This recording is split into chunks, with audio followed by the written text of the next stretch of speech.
This is the glute step up iso hold. Okay, so all we're going to be doing here is holding an isometric to really help activate the glute. So what we're going to do here is you see I'm up on, this is just a 6-inch box here, okay? So a real low box. You see I'm going to, whichever side I want to start with, ideally we always start with our weaker or non-dominant leg. I'm going to place that leg, that foot up on the box, and then I'm going to stagger my stance so that my back foot is off the box. And you see what I'm going to do here is I'm going to get posted up on my back toe so that basically that kickstand position. Basically, we're going to be in this foot as little as possible as we settle into this drill here. So it's really just a reference point to hold our balance. You see, I'm going to reach forward, and what I'm going to do is I'm going to think about staying long at my spine or creating a natural arch in our back. So we don't want to think about tucking our pelvis. We want to do the opposite.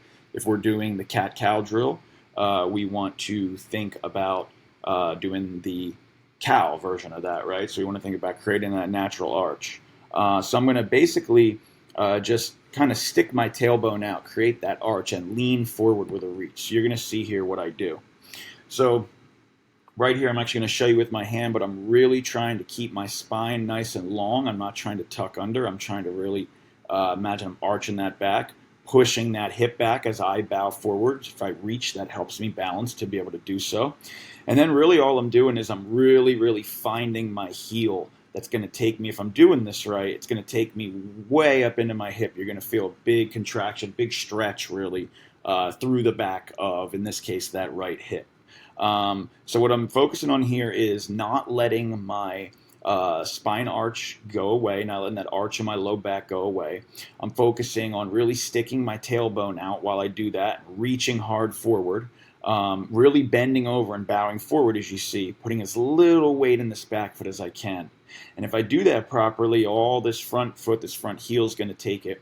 And I'm just really sitting, breathing there. You see I'm kind of holding tension through my hands here, but I'm really just focusing on my breath. Deep breaths in through nose, out through mouth. And I'm really just holding that contraction. And one other trick here, you can actually see I make a very subtle adjustment. If you are having trouble getting into this hip and you're having trouble feeling that, I don't know if you can see it, but what I effectively do here is in order to, you can feel this more, you'll feel the back of that hip, that right hip really turn on. So you see I kind of did it there.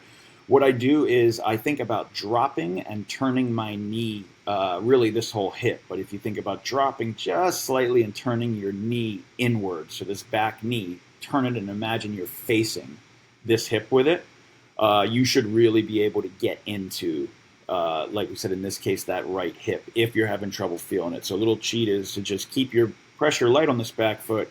Just imagine you're rotating that back knee and hip, dropping, rotating it in over to that, in this case, right leg. We'll obviously do this to both sides. This is the glute step up iso hold.